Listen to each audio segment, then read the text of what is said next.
Did a woman's scandalous past ever truly vanish? Was a disgraced aristocrat destined to forever haunt the shadows of London society? And could a lonely nighttime radio host orchestrate a literary illusion that would expose the absurdities of the world? The rain in London always seemed to carry a whisper of secrets. It slicked the cobblestones, reflecting the gaslight in a distorted shimmer, and clung to the damp brick of the city's grandest houses and its most forgotten alleyways. It was a rain that seemed perfectly suited to the story I was about to uncover, a story woven from ambition, betrayal, and the enduring allure of a scandal that refused to stay buried. It began, as so many stories do, with a frustrated exclamation. A young man, Jean Shepherd, a chronicler of the city's nocturnal pulse, found himself locked in a frustrating exchange with a bookstore clerk. He sought a phantom volume, a collection of radio plays by the eccentric duo, Vic and Sade. The clerk, a man seemingly devoted to the rigid order of publishers' lists, offered only a litany of non-existent titles. "It's not on any list," he insisted, his voice a precise, almost brittle sound. "It simply doesn't exist." Shepherd, a man accustomed to navigating the chaotic currents of the night, felt a familiar surge of indignation. He wasn't interested in the clerk's lists, he wanted a story, and he decided to create one. He challenged his listeners, the night people, to submit fictional book titles and author names. A seemingly simple game, but one that would soon unravel a complex web of deceit and expose the fragile nature of reality itself. The story, however, wasn't born in the smoky confines of a radio studio. It began decades earlier, in the glittering, decadent world of Georgian England. It revolved around a woman named Elizabeth Chudleigh, a name that once echoed through the halls of power and now lingered only in the dusty corners of historical archives.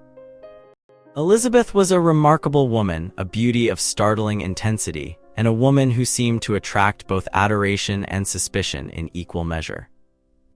She was the Dowager Countess of Bristol, a title she inherited at a young age after the untimely death of her husband, a wealthy and influential nobleman.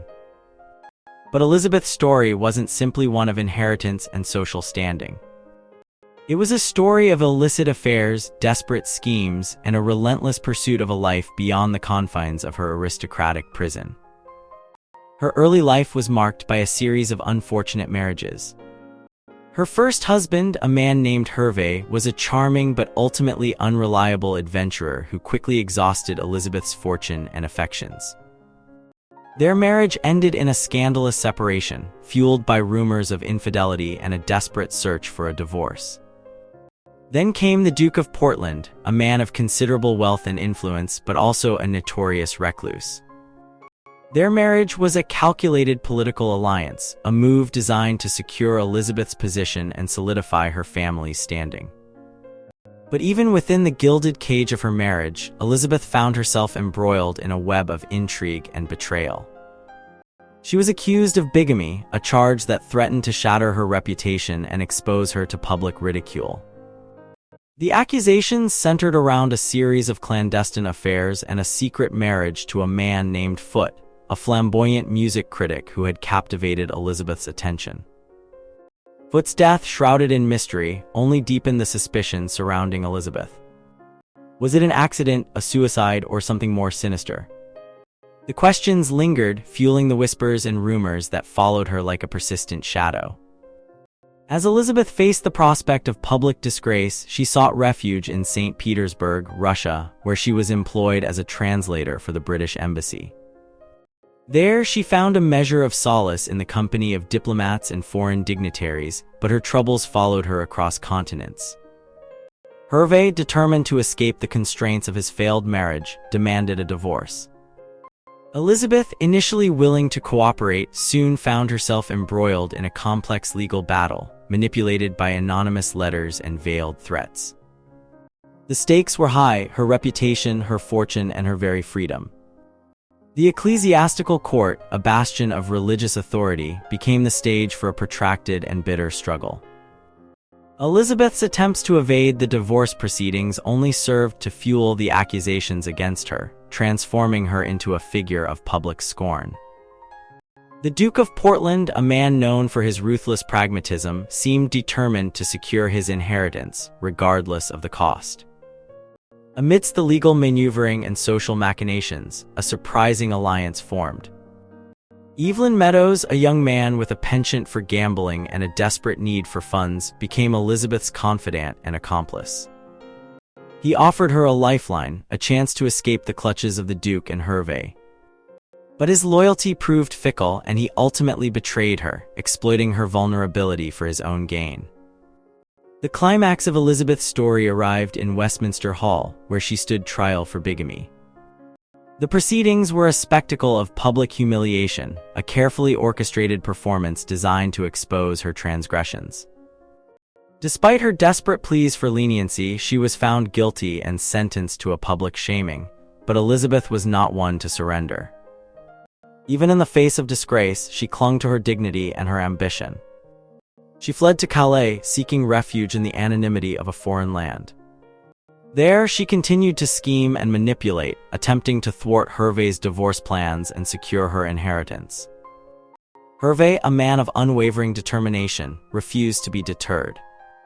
He relentlessly pursued his claim for a divorce, threatening to expose Elizabeth's secrets and seize her assets. The legal battle raged on, a testament to the enduring power of wounded pride and unresolved grievances.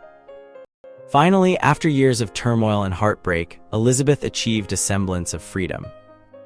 A judicial separation was granted, allowing her to escape the constraints of her marriage and retain control of her fortune. But the victory was bittersweet, tainted by the knowledge that she had sacrificed her reputation and her happiness in the pursuit of her ambitions. Back in New York City, Jean Shepherd, fueled by a desire to expose the absurdity of the world around him, continued to execute his audacious hoax. He and his night people relentlessly pursued the fictional book titles submitted by his listeners, traveling across the country in search of the impossible. The game, however, was more than just a prank. It was a reflection of Shepherd's own fascination with the hidden currents of reality, with the ways in which people construct and distort their perceptions of the world. He was, in a sense, recreating the story of Elizabeth Chudleigh, transforming her scandalous past into a playful illusion. As Shepherd's hoax gained momentum, he stumbled upon a remarkable discovery. He found that many of the fictional book titles submitted by his listeners actually corresponded to real books that had been published decades earlier. It was as if the collective imagination of the night people was tapping into a vast reservoir of literary history, revealing the hidden connections between the past and the present. The climax of Shepherd's hoax arrived on an April day in 1956, when he finally located a copy of the Phantom book he had been searching for, a collection of radio plays by Vic and Sade.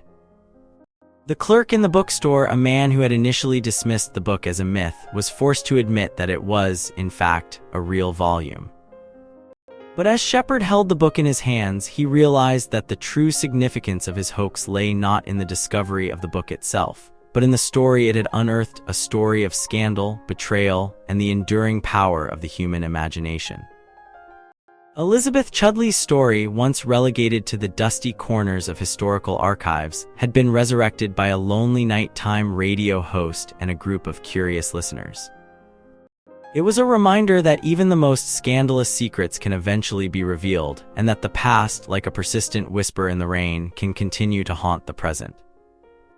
And as Jean Shepherd looked out at the rain-slicked streets of New York City, he couldn't help but wonder, what other hidden stories lay waiting to be discovered, just beyond the reach of the daylight world?